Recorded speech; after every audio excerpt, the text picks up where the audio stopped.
let's move on to a young star, Anthony Edwards and his team, the Minnesota Timberwolves. I mean, this is a team that has been getting criticism since the offseason when they traded away Karl-Anthony Towns to get Julius Randle. And now everyone's saying that this was a terrible trade because the New York Knicks are pumping, they're shining. I think a six now or 7 game winning streak. They're third in the East. Meanwhile, you've got the Timberwolves who have not looked anywhere near as good as they did last season, offensively and defensively. On the eye test, they just don't look as good as they did last season. Um, and then everyone's sort of blaming it on, this is what happens when you add Julius Randle to a team.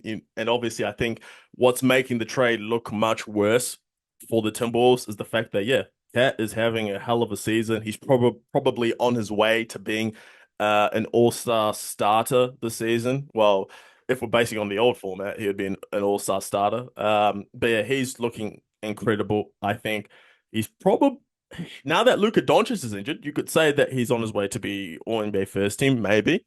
But sticking with the T-Wolves, I think Julius Randle is getting far too much blame for being the guy that's causing the downfall of the Minnesota Timberwolves.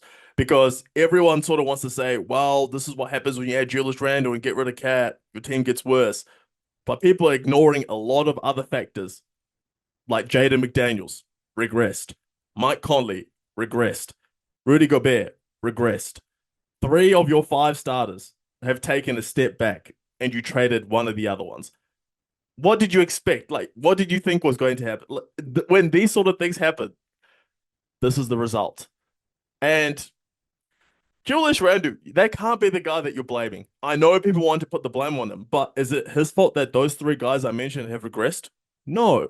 So those are some factors that need to be considered before people start putting all this blame on, well, the T-Wolves are bad because they added Julius Randle. No, the T-Wolves are bad because a lot of these players have taken a major step back, not named Julius Randle.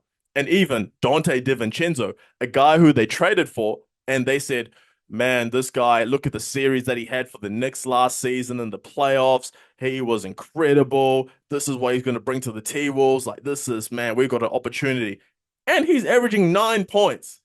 Him and Jaden McDaniels are both shooting less than 35% from three. And that's supposedly supposed to be Julius Randle's fault. Julius Randle's supposed to make those guys shoot better. No.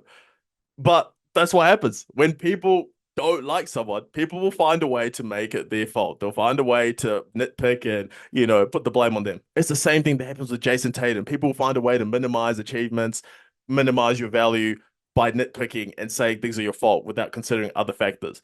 And that's what's happened with Julius Randle. The rest of the T-Wolves team, not named Anthony Edwards, has not lived up to the expectation this season. And even Anthony Edwards, in saying that he's lived up to the expectation, he's been very inconsistent this season. Like, go look at some of these stat lines where he drops 30 and then even today has the game winner.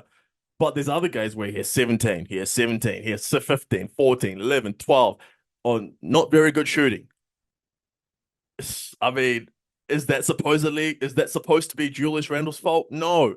But people just want to put the blame on someone. So they find a scapegoat, and Julius Randle is the scapegoat, when in all actuality, I don't think he is. I think that the rest of this team all has failed to step up the same way that they did last season, whether it's complacency or whether it's because last season was an outlier, but they've not lived up to the expectation that they had going into the season. Nowhere, no way.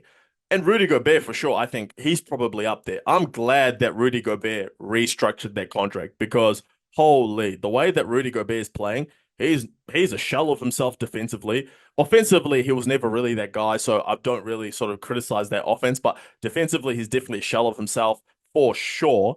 And then again, I go back to that 3-point shooting. And then even then, like with Conley was already an older guard.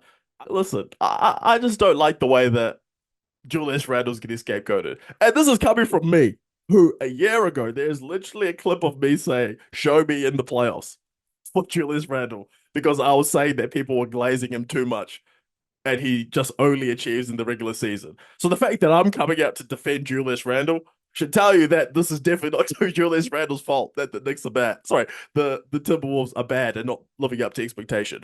He's doing his job, in my opinion. It's just that the rest of these guys all either need to step up or get out. One of the two. You make your decision, guys.